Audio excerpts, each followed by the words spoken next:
The dinosaur that pooped a planet.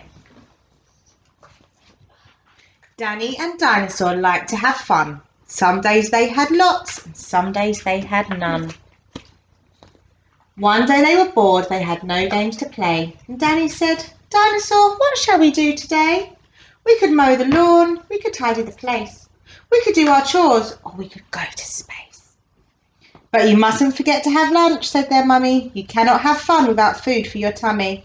So they packed a packed lunch for their science museum, where rockets were kept if you wanted to see them. There were hundreds of rockets and spaceship surprises, tall ones and small ones of all shapes and sizes, and one that was ready to launch with a door big enough for a boy and his pet dinosaur. They ignored all the warnings and they couldn't care less. They pressed all the things they shouldn't have pressed. T-minus 5, 4, 3, 2, 1, ignition! They started their intergalactic space mission. They flew higher than houses and buildings and cranes, much higher than birds and even higher than planes. "We're in space," Danny yelled as they floated around, but the dinosaur's tum made a rumbling sound. "Is it time to have lunch?" Danny looked at his watch. Then he looked all around for the dino's lunchbox. Danny started to worry. Then he started to panic.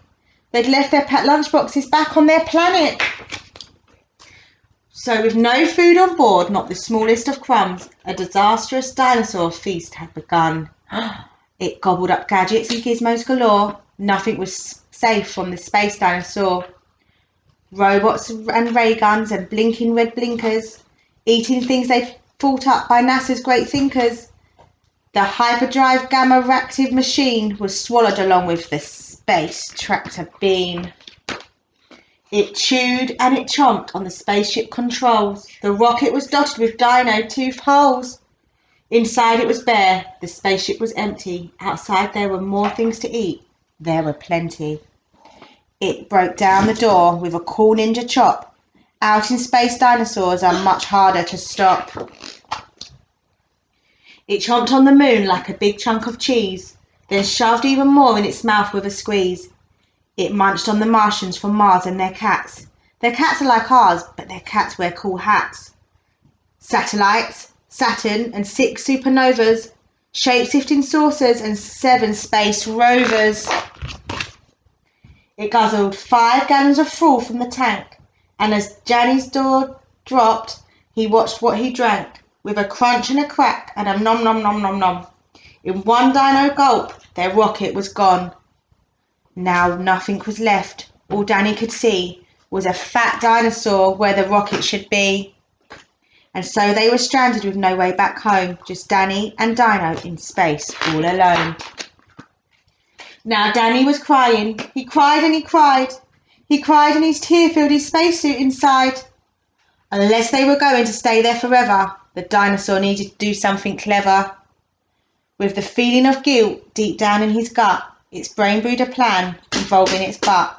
It knew there was only one thing it could do to get them back home. It needed to poo! Like a poop-powered rocket, the dinosaur flew. Dan hopped on its back and he watched as it pooed. It pooed out the robots and ray guns and blinkers. The things NASA's thinkers thought up were stinkers. It pooped out the moon, it pooped out the stars, it pooped the space rovers and Martians from Mars. When Danny looked back, he could see a poop trail from far out in space to the dinosaur's tail. They headed for Earth and they started to orbit. It pooped on the clouds, but the clouds just absorbed it.